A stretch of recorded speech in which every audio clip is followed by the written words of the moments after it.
Ya, Bismillahirrahmanirrahim. Selamat malam. Assalamualaikum warahmatullahi wabarakatuh.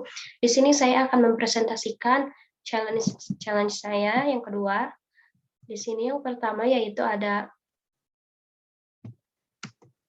research objective. Nah, di sini ada tujuan utamanya yaitu mengetahui tantangan dan potensi Google Home dalam mengelola keseharian pasien pengidap Alzheimer. Nah, di sini ada 4 problem statement. Yang pertama itu, apakah Google Home dapat membantu aktivitas orang-orang pengidap Alzheimer? Kemudian, apakah fitur yang cocok untuk membantu orang-orang pengidap Alzheimer? Dan yang ketiga, bagaimana caranya agar fitur Google Home dapat membantu aktivitas orang-orang pengidap Alzheimer? Dan yang terakhir yaitu kapan Google Home dapat digunakan untuk membantu orang-orang pengidap Alzheimer. Nah, di sini ada batasan tujuannya, yaitu mengidentifikasi tantangan dan potensi Google Home dalam mendukung dan membantu aktivitas pasien pengidap Alzheimer.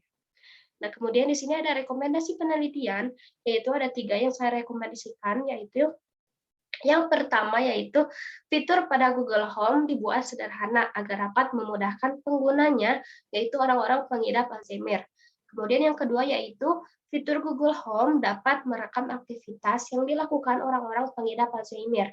Dan yang terakhir yaitu fitur backup memori yang dapat menstimulasi pasien pengidap Alzheimer. Kemudian di sini ada rincian tujuan penelitian, yaitu ada 3, yaitu yang pertama yaitu mengidentifikasi tantangan Google Home untuk membantu aktivitas sehari-hari pengidap Alzheimer. Kemudian yang kedua, mengetahui potensi Google Home dalam mengelola kehidupan orang-orang pengidap Alzheimer. Dan yang ketiga, yaitu memahami kebutuhan orang-orang pengidap Alzheimer dalam kehidupan sehari-harinya. Kemudian, dari rincian tujuan penelitian tersebut didapatkanlah research question. Nah, di sini yang pertama ada objektif 1, yaitu sebagai contoh, yang pertama, apakah ada kendala saat pasien menggunakan Google Home? Kemudian yang kedua ada objektif 2, apa saja fitur yang ada pada Google Home yang dapat membantu pasien pengidap Alzheimer dalam aktivitas sehari-harinya. Kemudian ada objektif 3, yaitu memahami kebutuhan orang-orang pengidap Alzheimer dalam kehidupan sehari-harinya.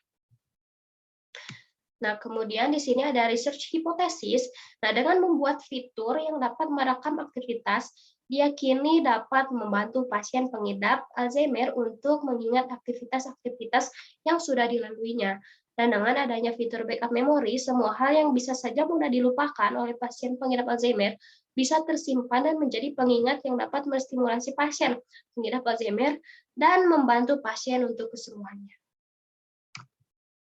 Kemudian di sini dari penelitian ini yaitu ada research method.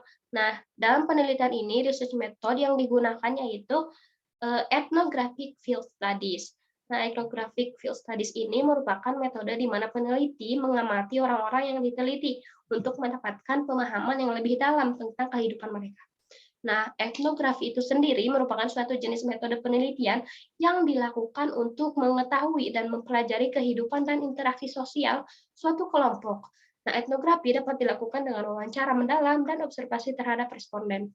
Kemudian tujuan penelitian ini yaitu mengetahui potensi dari Google Home dengan penggunanya pasien pengidap Alzheimer. Maka dari itu, perlu diketahui secara mendalam bagaimana pengguna menggunakannya dan apa saja yang dibutuhkan untuk membantu kehidupan mereka. Maka perlu ditinjau, diteliti secara mendalam terkait penelitian ini.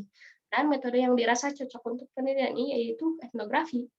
Nah, etnografi sendiri berada pada kuadran 1, yaitu behavioral kualitatif, di mana behavioral yakni yaitu untuk mengetahui pengguna dalam menggunakan aplikasi dan riset untuk mengetahui kebutuhan user dengan mendapatkan insight yang lebih mendalam, yaitu dengan kualitatif.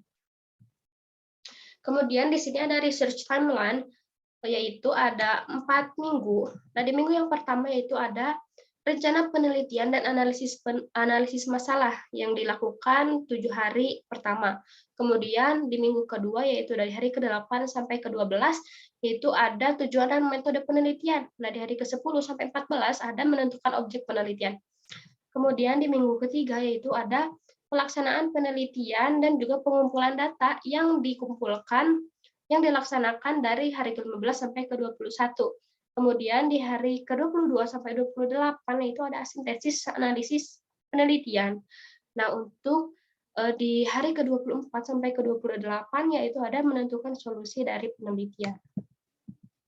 Nah, barangkali cukup sekian dari saya untuk presentasi challenge kedua ini. Semoga bermanfaat. Terima kasih. Selamat malam. Wassalamualaikum warahmatullahi wabarakatuh.